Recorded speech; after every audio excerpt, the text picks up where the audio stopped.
Quit India ఉద్యమ స్ఫూర్తితో ఉద్యమించాలన్నారు ప్రజా సంఘాల నేతలు. నిజామాబాద్ పట్టణం ధర్నా చౌక్లో ట్రేడ్ యూనియన్ల ఐక్యకారచన కమిటీ మరియు ఎస్కేఎం ఆధ్వర్యంలో కేంద్ర ప్రభుత్వ దిష్టిబొమ్మను దహనం చేశారు. ఈ సందర్భంగా ప్రగతిశీల రైతు సంఘం ఏఐపీకేఎస్ రాష్ట్ర ప్రధాన కార్యదర్శి వి ప్రభాకర్ మరియు ఇతర ప్రజా సంఘాల నేతలు మాట్లాడుతూ క్విట్ ఇండియా ఉద్యమ స్ఫూర్తితో రైతులకు, కార్మికులకు, దేశానికి నష్టం చేసే పార్టీలను, సంస్థలకు వ్యతిరేకంగా పోరాడాలని పిలుపునిచ్చారు.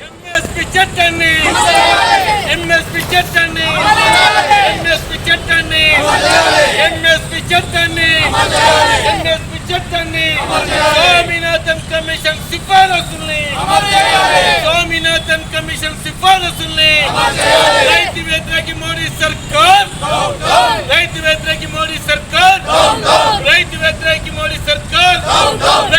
నాయకులు, కార్యకర్తలు, రైతు, వ్యవసాయ కార్మిక సంఘాలు నాయకులందరికీ పేరు పేరున క్విట్ ఇండియా ఉద్యమ స్ఫూర్తితో అభినందన తెలియజేస్తా ఉన్నాను. ఈరోజు రెండు ప్రత్యేక సమస్యలు మన ముందుకొచ్చాయి. డిసెంబర్ 9 అంటే ఆదివాసీ అడవి బిడ్డల అంతర్జాతీయ దినోత్సవం అనే విషయాన్ని కూడా మనం గుర్తుంచుకోవాలి. హక్కులు సాధించుకోవడానికి, మనుగడ సాధించుకోవడానికి అనేక పోరాటాలు, అనేక త్యాగాలు చేసిన రోజుగా మనం పరిగణలో తీసుకోవాలి. అదే సమయంలో 200 సంవత్సరాలు భారత ప్రజల రక్తాన్ని పీల్చిన, తెల్ల దొరల్ని తరిమేసిన జాతీయ ఉద్యమ క్విట్ ఇండియా ఉద్యమ స్ఫూర్తి అనేది ఆనాటి ఏదైతే తెల్ల దొరలకు చర్మగీతం పాడడానికి, 7 సముద్రాలు దాటించడానికి జరిగిన పోరాటంలో అమరులైన ఆ నాయకులందరికీ నేను జోహార్ అర్పిస్తా ఉన్నాను. వాళ్ళ ఆశయాన్ని మనం తీసుకపోవడం. వాళ్ళ ఆశయం ఏంటి అంటే సామ్రాజ్యవాద, దళారీ, పెట్టుబడిదారుల దోపిడీ లేని భారత ప్రభుత్వం ఉండాలి. కానీ ఈరోజు కొనసాగుతుంది. 7 దశాబ్దాలు దాటిన వ్యవసాయ రంగాన్ని కార్పొరేట్ శక్తులకు ఒప్పజెప్పి వ్యవసాయ రంగంలో ఉన్న రైతుల్ని కూలీలుగా, జీతగాలుగా మార్చడానికి అనేక కుట్రలు, కుతంత్రాలు చేస్తూ ఉన్నారు.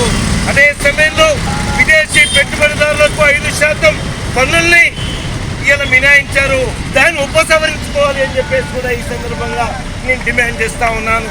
అదే సమయంలో ఇంతకుముందు మన నాయకులు చెప్పినట్లు అనేక పోరాటాల ఫలితంగా సాధించుకున్న కార్మిక చట్టాల్ని ఒక కలం కోడుతో దాన్ని కుదించేయడం అనేది, రద్దు చేయడం అనేది అప్రజాస్వామిక చర్య అని చెప్పేసి గుర్తు చేస్తూ ఉన్నాం.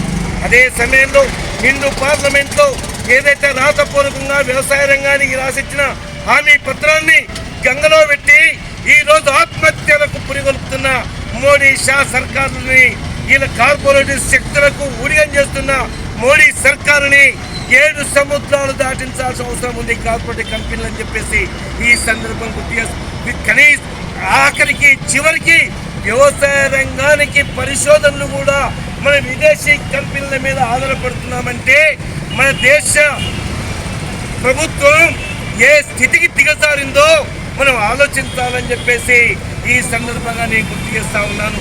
అదే సమయంలో ఏది ఏమైనప్పటికీ కార్మికులు, కార్మిక శక్తి, అట్లాగే వ్యవసాయదారులు, వ్యవసాయ కూలీలు అందరూ యూనిట్గా ఉండి జాతీయ ఉద్యమ స్ఫూర్తిగా మన ముందున్న ఎజెండా కార్పొరేట్ శక్తుల్ని తరమడము, మన కార్మిక చట్టాన్ని మనం కాపాడుకోవడము, వ్యవసాయ రంగాన్ని ఏదైతే ఈరోజు కార్పొరేట్ శక్తులకు దారదత్తం చేద్దామని, ఊడిగం చేద్దామని చెప్తున్న విధానాలకు సమాధి కట్టడం కోసమే ఈ ఉమ్మడి పిలుపు అని చెప్పేసి కూడా నేను గుర్తు చేస్తూ అన్నలందరికీ కూడా ఈరోజు ఈ స్ఫూర్తితోని మనం ముందుకెళ్దామని చెప్పేసి పిలుపునిస్తూ రేపు 14వ తేదీన కొవ్వొత్తులు కాకుండా కొవ్వొత్తులైతే కొవ్వొత్తులు, అదే సమయంలో నిన్న మేము ఎస్కేఎం భాగస్వామ్య సంఘాలన్నీ కూడా కలిసి కనీసం డ్యూటీలను తయారు చేద్దామని కూడా అనుకోవడం జరిగింది.